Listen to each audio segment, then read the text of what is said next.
महाराष्ट्र राज्यामध्ये जवळपास 63 मोर्चे बंजारा समाजाचे निघाले आणि त्या माध्यमातून जवळपास 32 लाख बंजारा बांधव रस्त्यावरती उतरले।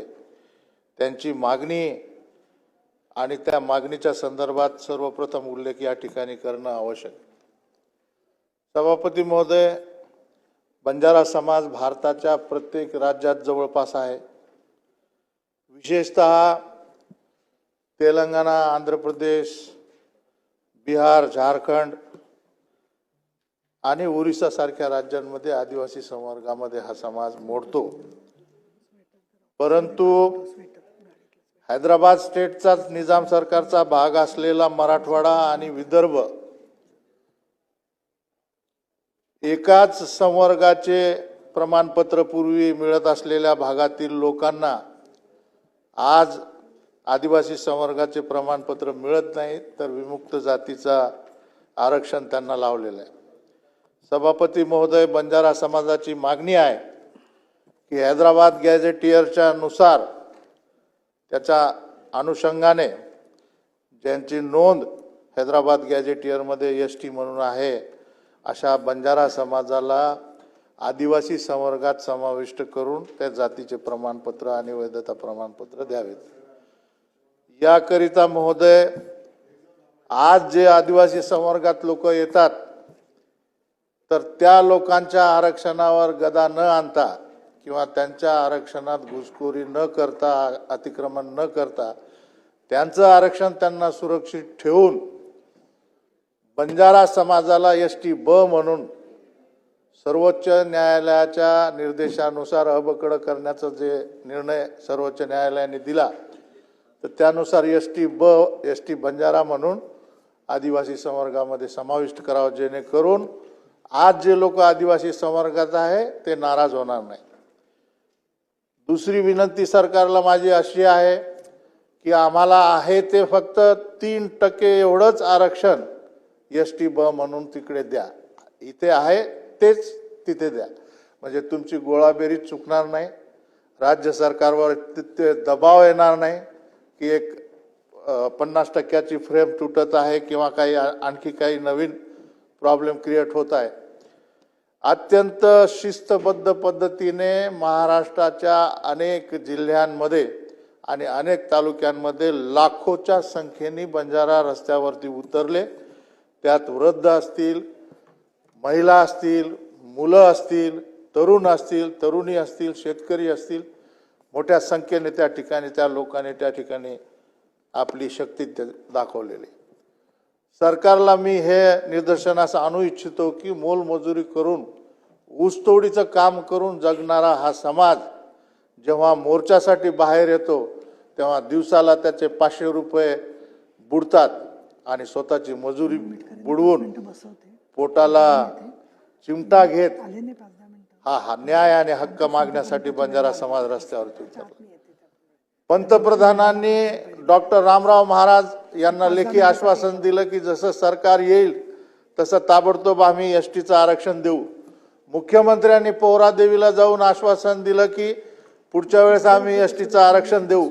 मग पंतप्रधान तयार आहेत, मुख्यमंत्री तयार आहेत, उपमुख्यमंत्री एकनाथ शिंदे साहेब तयार आहेत आणि मला वाटतं सगळेच, शेलार साहेब वगैरे, नीलमताईचं तर वंचित घटकाच्या बंजारा समाजावरती नेहमीच प्रेम राहिलेलं आहे आणि लाडकी बहीण म्हणून त्यांनी नेहमी बंजारा बांधवांना साथ दिलेली आहे। मग सगळे तयार आहेत, तर मग अडचण कसली आहे? मूळ आदिवासी असल्याचे पुरावे देखील या समाजाच्या लोकांनी आपल्या सरकारला दिलेले।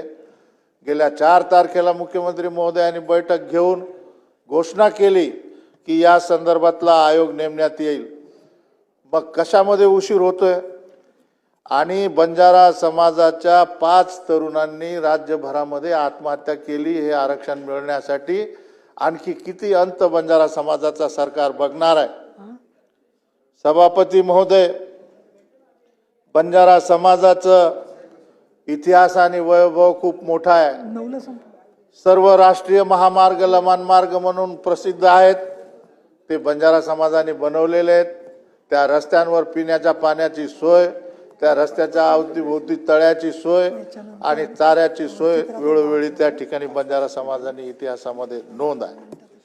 संपूर्ण भारत देशामध्ये मीठ, मसाला, मिरची आणि लसूण याचबरोबर अन्नधान्य आणि वेळ प्रसंगी शस्त्र पुरवण्याचं काम बंजारा समाजाने केलं आणि बंजारा समाजाकडे दळणवळणाचं सगळ्यात मोठं साधन त्या ठिकाणी होतं। सचिन भाऊ, बंजारा समाजाचा इतिहास जर बघितला तर सगळ्यात मोठे ट्रान्सपोर्टेशन हे बंजारा समाजाचे होते। लाखो गायी आणि बैल त्याच्यावरती लदणी करून तांडा ते तांडा हे लोक ट्रान्सपोर्टेशनचं काम करायचे। भारताच्या अर्धा तास बोललाय भारताच्या प्रत्येक भागामध्ये जाऊन या लोकांचं पोट भरण्यासाठी लागणारं अन्न आणि धान्य हे पुरवण्याचं काम बंजारा समाजाने केलं। या जिभेवरती चव आणण्याचा मसाल्याचा आणि मिठाचा व्यापार बंजारा समाजाने केलेला आहे आणि प्रसंगी अनेक राज्यांना शस्त्र पुरवून त्यांचं रक्षण करण्याचं काम बंजारा समाजाने केलं। याच गोष्टीची भीती बाळगत ब्रिटिशांनी, इंग्रजांनी त्यांना क्रिमिनल ट्राईबचा ठपका ठेवत त्यांना बंदिस्त असं कॅन्टॉनमेंटमध्ये ठेवलं।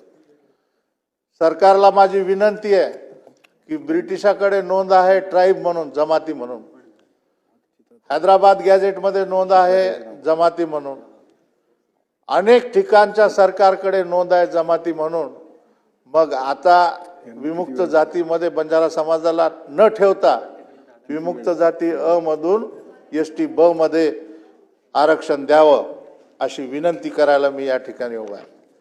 सभापती महोदय, आदिवासीचे सर्व निकष आणि नियम पूर्ण करणारा हा बंजारा समाज, ज्याच्यामध्ये प्राथमिक जीवन राहणीमान, तुम्ही बघा बंजारा समाज कुठे दिसेल तुम्हाला अत्यंत साध्या पद्धतीचे कच्चे घर, झोपड्या आणि कमी उंचीच्या घरामध्ये बंजारा समाजाचे तांडे त्या ठिकाणी दिसतात। गावापासून दूर स्वतंत्र राहणीमान असलेला हा बंजारा समाज, भिन्न संस्कृती, स्वतंत्र अशी वेशभूषा, वेगळी ओळख असलेली त्यांची लँग्वेज, भाषा आणि स्वतंत्र संस्कृती बंजारा समाजाची आहे।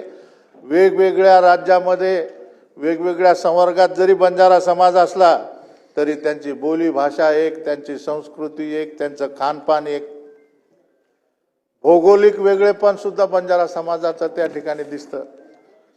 मी सरकारला सांगू इच्छितो की प्रत्येक गावापासून दूर तांड्यांमध्ये राहणारा हा बंजारा समाज हा थोडे बहुत बुजरेपणा आणि लाजाळूपणा, मागासलेपणाचं लक्षण पूर्ण करतो आणि म्हणून तो गावापासून दूर राहतो।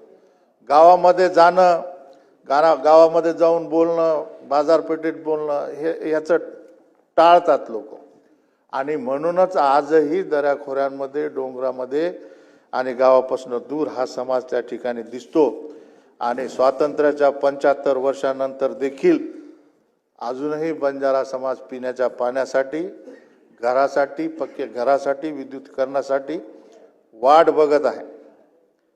महोदय, हैदराबाद गॅझेटच्या अनुषंगाने नुकतंच सरकारने मराठा समाजाला आरक्षण दिलं, तसंच आरक्षण बंजारा समाजाला या ठिकाणी द्यावं ही मागणी लाखो बंजारांनी या ठिकाणी केलेली आहे।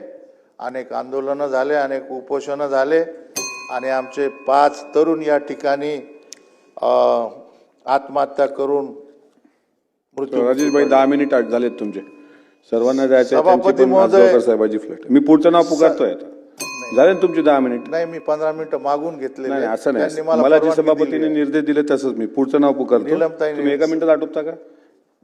1च मिनिट, 2 मिनिटात नाही 1 घ्या पटकन, आपल्या चला बोलण्यात चला चला पटकन, बंजारात 1च मिनिट हा, नाही नाही 2 घ्या ना, तर तुम्ही पटकन तिच्यात वेळ कशाला घालता? नाही, मी 2 मिनिटं बोलतो। अच्छा घ्या, समाजाचं 1 आणि 1 मिनिट तुमचं, असे 2 मिनिट। 3 दिवसापासून अरे हो, घ्या घ्या घ्या, अन्याय करता सभापती महोदय।